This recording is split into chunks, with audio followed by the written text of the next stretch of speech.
আশা করি ভালো আছো। তো প্রতিদিনের মতন আজকেও নতুন একটা ব্লগ নিয়ে আসছি, তো তোমরা শুরু থেকে শেষ পর্যন্ত দেখো, স্কিপ করো না। তো বন্ধুরা আজকে সকাল থেকে পড়ছে অনেক বৃষ্টি, তো আমরা দুবাব বেটা বেনাতে লাগিয়ে গেছি ভিডিও।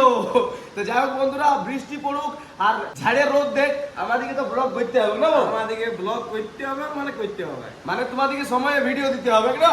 কিচ্ছু করার নাই রে বাবা, কিচ্ছু করার নাই বাবা। ঠিক আছে ঠিক আছে। তো বন্ধুরা আজকে আমরা সকাল সকাল ব্লগটা স্টার্ট করে দিয়েছি। প্রচুর পরিমাণে জল তো পড়ছে, তার সাথে সাথে আমার শরীরের কন্ডিশনও ঠিক নাই। মানে মেন ব্যাপার হচ্ছে প্রচুর পরিমাণে আমার সর্দি হয়ে গেছে। কালকের ভিডিওটা তোমরা লাস্ট মুহূর্তে তো দেখেইছো নাকি বাবা? তোমরা তো দেখতেই পাচ্ছ আমার এটা মানে পরিস্থিতি কি বুঝতে পারছো না। কেউ দিচ্ছে কাজ, তো কেউ বলছে বিয়া বাড়িতে যেতে উচিতের বাবু। মানে একটু পজিশনটা এমন হয়ে গেছে যে আমাকে না গেলে হবে না। হ্যাঁ। যেমন ইম্পর্টেন্ট গুলাই যায়। চলো এখন আপাতত পুরো দিন কি করবো না করবো তোমাদেরকে দেখাবার চেষ্টা করছি। পরিস্থিতির কারণে আমাদেরকে যেতেই হবে বাবা, যেতে হবে, কিছু করার নাই। তো চলো পুরো দিন কি করছি না করছি তোমরা দেখতে থাকো। ভাই তো দাঁড়াও বন্ধুরা, বাবা ভাই বলে দিল, তা বলে এত জলদি ভিডিও শেষ হয়ে যাবে নাই। তো ফাইনালি বন্ধুরা এখন আপাতত বৃষ্টি থামলো, বাট বাইরে যাওয়া চলবে না। আজকে প্রচুর পরিমাণে তোমাদেরকে তো বললাম সর্দি হয়ে গেছে, নাক একদম পুরাপুরি জাম হয়ে আছে। তো চলো এখন আপাতত ঘরে বসেই, আর যদি বতর পাই তো বাইরে হয়ে ভিডিও বানাবো, বাইরে তোমাদেরকে দেখাবার চেষ্টা করবো। আর পুরা দিন কি করছি না করছি তোমাদেরকে দেখাবো, তোমরা দেখতে থাকো। ভিডিও তো বানাইতে হবে কি, তোমাদেরকে যেটা বললাম, বাবা দেখি ফুচকা বানাইতে চলে গেছে অপর, মানে দুতলা ছাদের ওপর। তো বাবা ফুচকা করে নামুক, আর তারপরে তোমাদের সাথে বাবার সাথে কথা বলাছি, আর আমি কি করছি না করছি তোমাদেরকে দেখাচ্ছি। তোমরা দেখতে থাকো। সর্দি হলেও কি ভিডিও বানাইতে হবে। তো বন্ধুরা ঠিক টাইমে দোকানে এই যে শিফট হলাম, আর সেই যে সকালে শুয়ে পড়েছিলাম আর এখন উঠলাম, কোনো করার নাই। তো যাই হোক, মানে কন্ট্রোলে আছি, তার জন্য দোকানে দাঁড়াইলাম।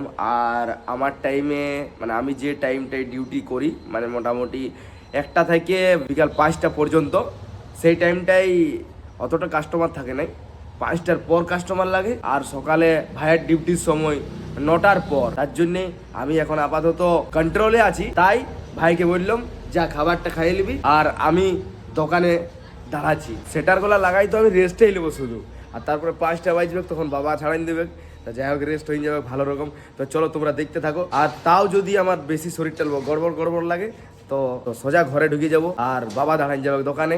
তো চলো দেখতে থাকো, কি হবে না হবে সবই দেখাবো। তো বন্ধুরা দোকান অনেকক্ষণ আগে আমি ছাড়িয়ে দিয়েছি, মানে যখন দোকানে শিফট হয়েছিলাম তার 30 মিনিট পরে বাবা আমাকে ছাড়াই নিয়েছে, কারণ আমার শরীরটা ভালো লাগতেই ছিল না।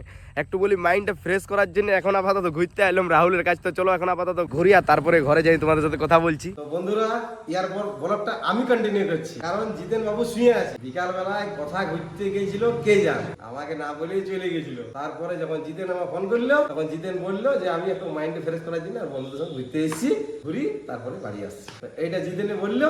তো তারপরে আসার পর তো এমন ছিল, এখনো পর্যন্ত দোকানে আসে নাই, তবে ঘুমাই আছে এখন। তো যাই হোক, দোকানে আমি এখন একাই ছিল, তো প্রচুর পরিমাণে কাস্টমার ছিল, আমি একাই ম্যানেজমেন্ট করলাম। যাই হোক, প্রায় দোকান বন্ধর মুখে আমি দোকান বন্ধ করবো আর গোলদারি দোকান চলে যাবো। ইয়ার পরে জিতেন বাবু যদি উঠে তারপরে ব্লগে তোমার সঙ্গে কথা বলবো, আর না হলে আমি এসে উঠাবো আর আমি কথা বলবো। তো চলো আমি এখন গোলদারি দোকানের সামানগুলো নিয়ে আসি, কারণ সময় হয়ে গেল 9টা প্লাস। তো চলো এখন আমি গোলদারি দোকান যাই, তারপর এসে তোমার সঙ্গে কথা বলার চেষ্টা করছি। তো না বন্ধুরা, চেষ্টা নয়, তোমাদের সঙ্গে কথা বলতেই হবে। চলো এখন যা। তো বন্ধুরা এখন আপাতত পুরা ফ্রেশ হয়ে এই যে খাচ্ছি এখন চা গরম গরম। এখন মাইন্ডটা পুরোপুরি ফ্রেশ। আজকে প্রচুর পরিমাণে ঘুমাইলাম, সত্যি বলছি, দুপুরেও ঘুমাইলাম, আসিনি সেই বিকালে তোমাদেরকে বললাম। আমি এখন আপাতত মাইন্ডটা ফ্রেশ করার জন্য ঘুরতে এসেছি রাহুলের সাথে। তারপরে আসার পরেও ঘুমাইলাম। বাবা দেখছি ব্লগ করে রেখে দিয়েছে, বাবা আর ভাই মিলে। তো যাই হোক, ব্লগ কন্টিনিউ হবে, কোনো ব্যাপার না। তো বন্ধুরা এখন আপাতত মেন ব্যাপার হচ্ছে যে আজকে আমি সেই লেভেলের ক্রিয়েটিভিটি দিতে পারলাম নাই, বাট অবশ্যই দিতে পারবো। প্রতিদিন ব্লগিং বোর্ডে আজ নাই তো কাল তোমরা খালি সাপোর্ট করে যাও সেই লেভেলভাবে। আমি একদিন তোমাদেরকে ভালো লেভেলের অ্যান্ড বাইরে ভালো জায়গা ভালো পজিশন নিয়ে আমি তোমাদেরকে ব্লগের মধ্যে দেখাবো। তোমরা দেখতে থাকো, তোমরা ভালোবাসতে থাকো, তোমরা সাপোর্ট করতে থাকো। আমার এইটাই খালি তোমাদের কাছে বলার বক্তব্য। তো বন্ধুরা তোমরা সেই লেভেলের ভাবে ভালোবাসো। আর এখন আপাতত আমি এখন পুরাপুরি ফ্রেশ হয়ে গেছি, সর্দি মোটামুটি প্রায় কাটে গেছে, মাথা ব্যথা তো চলে গেছে। যা ঘুমালাম না বন্ধুরা, আরও মাথা ব্যথা থাকে সব উড়ে গেছে। তার সাথে সাথে ভাইও আমাকে একটু মাথাটা টিপে দিল। তো এখন আপাতত পুরা হ্যাপি। তো চলো এখন আপাতত চাটা খাই আর তারপরে তোমাদের সাথে কথা বলছি। তো বন্ধুরা চাটা খাওয়া হয়ে গেল কমপ্লিট, আর আমি ব্লগটা কন্টিনিউ করছি না। মেন ব্যাপার হচ্ছে হালকার মধ্যে ব্লগটা হলো, বাট করলাম। এরপর কালকে তোমরা ভালো ভিডিও পাবে, টেনশন নাই, ঠিক আছে? তো চলো আর বেশি কিছু বলছি না, ব্লগটা এখানেই শেষ করছি। ব্লগটা কেমন হয়েছে একটু কমেন্ট করবে, যারা যারা চ্যানেলে নতুন আছে তারা তারা একটু সাবস্ক্রাইব করে দিবে। ভালো থাকে, সুস্থ থাকে, চলো আজের মতন বাই।